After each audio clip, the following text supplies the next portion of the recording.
Dear students, आप सभी का बहुत बहुत स्वागत है। बच्चों, ये क्लास 8 का हिंदी बुक है, चैप्टर 23। तो यहाँ पे थोड़ा सा स्क्रीन उल्टा हो जा रहा है, जिसकी वजह से मुझे कर्सर चलाने में प्रॉब्लम हो रहा है। तो आप लोगों को दिखाई दे रहा होगा।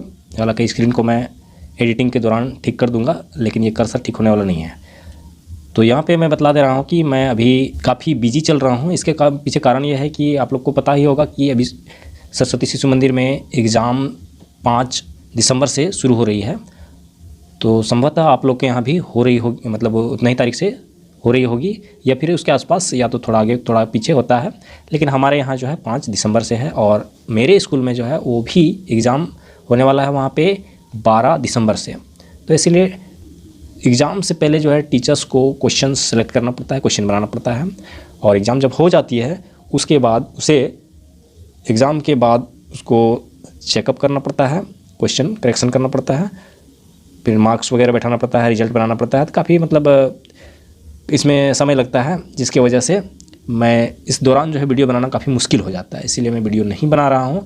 तो अभी फिर आप लोग को जो है इसका जो चैप्टर बाकी रह गया है क्लास 8 में हिंदी का, तो सारे क्वेश्चन आंसर आप लोगों को नहीं मिल पाएगा। तो यहाँ पे मेरे पास उसके क्वेश्चन आंसर कुछ हैं, इसमें कुछ थोड़ा बहुत प्रॉब्लम होगा। यहाँ पे जो है स्पेलिंग मिस्टेक हो सकता है, या थोड़ा आंसर जो है सूटेबल नहीं हो सकता है। तो फिर भी आपको इससे काफ़ी हेल्प मिल जाएगा। इसीलिए मैं इस वीडियो को बना दे रहा हूँ। एक ही वीडियो में आपको जितने भी क्वेश्चंस बचे हुए हैं, जितने भी चैप्टर बचे हुए हैं, वो सारे चैप्टर एक ही वीडियो में कर दे रहा हूँ। ये स्टूडेंट का कॉपी है, जहाँ से मैं आप लोगों को इसका आंसर दे दे रहा हूँ। यहाँ पे फर्स्ट में क्वेश्चन दिया हुआ है, इस कविता के रचयिता कौन है? तो इस कविता के रचयिता हैं, कौन है? सोहनलाल द्विवेदी जी हैं।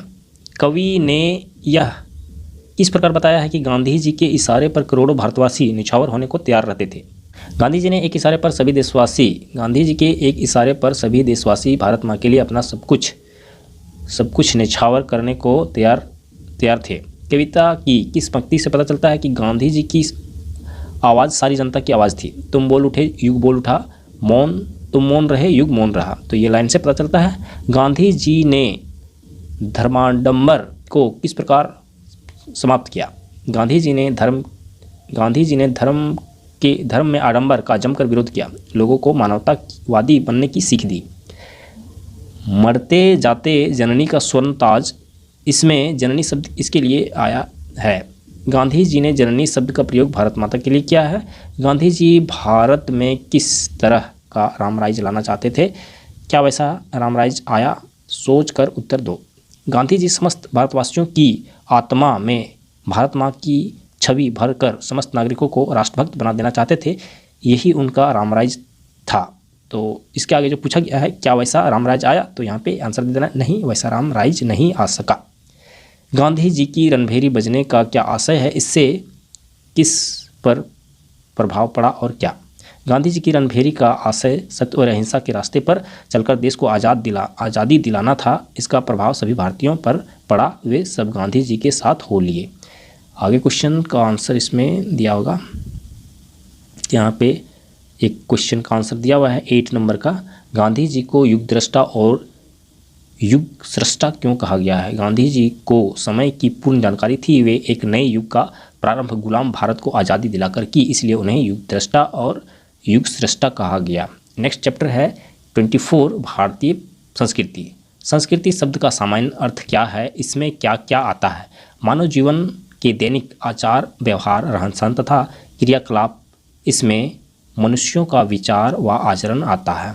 सभ्यता और संस्कृति में क्या अंतर है? सभ्यता भौतिक सुख सुविधाओं को कहा जाता है, जबकि संस्कृति में आचार विचार होते हैं। सभ्यता पूर्वजों से प्राप्त धरोहर होती है, जबकि संस्कृति नए विचार, सिद्धांत एवं क्रियाकलाप को कहा जाता है। वेद कितने हैं? उनके नाम लिखो। वेद 4 हैं, ऋग्वेद, आयुर्वेद, अथर्ववेद, सामवेद। 4 वर्ण और 4 आश्रम कौन कौन से हैं? 4 वर्ण ब्राह्मण, क्षत्रिय, शूद्र, वैश्य। 4 आश्रम धर्माचर्य, ब्रह्मचर्य, गृहस्थ, वानप्रस्थ और संन्यास। 4 आश्रम हैं। भारतीय संस्कृति के विकास में महात्मा बुद्ध और महावीर स्वामी का क्या योगदान है? महावीर स्वामी और गौतम बुद्ध ने भारतीय संस्कृति के विकास में प्रमुख योगदान किया। दोनों महापुरुषों ने मानव जीवन के उत्थान हेतु जैन और बौद्ध धर्म के माध्यम से सीमित संकल्पित जीवन शैली हेतु हमें प्रेरित किया। तो इसमें और क्वेश्चन है, यहाँ पे क्वेश्चन है 6 नंबर। तो इसको हम लोग देख लेते हैं। इस काल को भारतीय इतिहास का सर्वोत्तम काल माना जाता है और क्यों? चंद्रगुप्त मौर्य से हर्षवर्धन तक का काल हमारे इतिहास का स्वर्ण युग माना जाता है। इस काल में धर्म, दर्शन, साहित्य, संगीत, चित्रकला, वास्तुकला का सर्वाधिक विकास देश में हुआ था। मध्यकाल में भारतीय समाज में कौन कौन सी कुरीतियाँ आ गई? मध्यकाल में इस्लाम के आविर्भाव में समाज अनेक धर्म संप्रदायों में बंट गया। बाल विवाह, दहेज प्रथा जैसी कुरीतियाँ समाज में आ गई। भक्ति आंदोलन के प्रभाव से नई नई विचारधारा का जन्म हुआ। 5 संत कवियों के नाम लिखो जिन्होंने भारतीय संस्कृति को अपनी वीणा से सींचा। तुलसीदास, सूरदास, कबीरदास, नानक, रैदास इत्यादि संत कवि थे। आधुनिक काल, तो यहाँ 9 नंबर का क्वेश्चन नहीं दिया गया है, तो अभी मैं आप लोगों को इसको प्रोवाइड नहीं करवा पाऊँगा।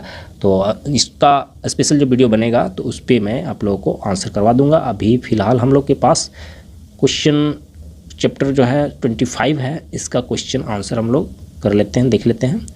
यहाँ पे सौरमंडल में शनि ग्रह का कौन सा स्थान है? सौरमंडल में शनि ग्रह का दूसरा स्थान है। शनि ग्रह का व्यास कितना है? शनि ग्रह का व्यास 116,000 किलोमीटर है। पृथ्वी सूर्य से कितनी दूर है? सूर्य से शनि की दूरी कितनी है? पृथ्वी सूर्य से लगभग 15 करोड़ किलोमीटर दूर है। सूर्य से शनि की दूरी 143 करोड़ किलोमीटर है। शनि को शनिचर क्यों कहा जाता है? ज्योतिषियों ने इसे अशुभ ग्रह क्यों माना है?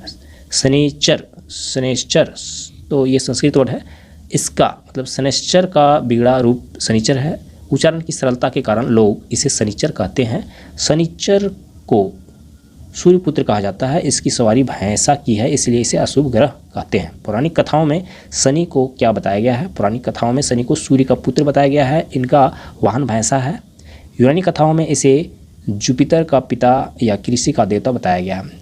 शनि को सौरमंडल का सबसे सुंदर ग्रह बताया गया है। क्यों? शनि के चारों ओर वलय कंगन दिखाई पड़ता है। प्रकृति ने इस ग्रह के गले में सुंदर हार पहना दिया है, इसलिए शनि ग्रह हमारे सौरमंडल का सुंदर ग्रह कहलाता है। शनि ग्रह का पूरा परिचय दीजिए। शनि सौरमंडल का दूसरा सबसे बड़ा ग्रह है। यह पृथ्वी से 9 गुना बड़ा है। यह 30 वर्ष में सूर्य का एक चक्कर लगाता है। इसका रंग पीला है। यह एक चमकीला तथा सबसे बड़ा ग्रह है। यह सबसे बड़ा ग्रह मतलब बड़ा ग्रह है। शनि जो है वो दूसरे नंबर पे बड़ा ग्रह है। यह बृहस्पति एवं यूरेनस के बीच सूर्य का चक्कर लगाता है। क्या इसमें और क्वेश्चन है? तो यहाँ पे और क्वेश्चन है, 3 क्वेश्चन है यहाँ पे।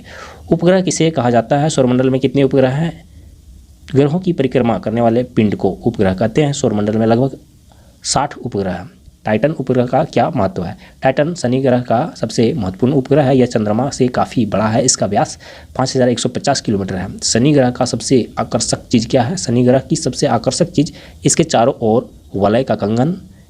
इसके 7 वलय हैं जो कि स्पष्ट और चमकदार हैं।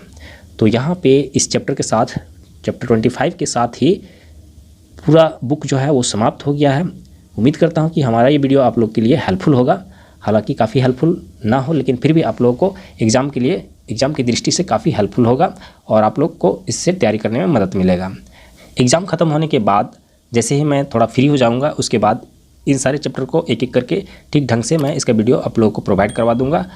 तो फिर से नेक्स्ट वीडियो में मिलते हैं। तब तक के लिए जय हिंद, गुड बाय।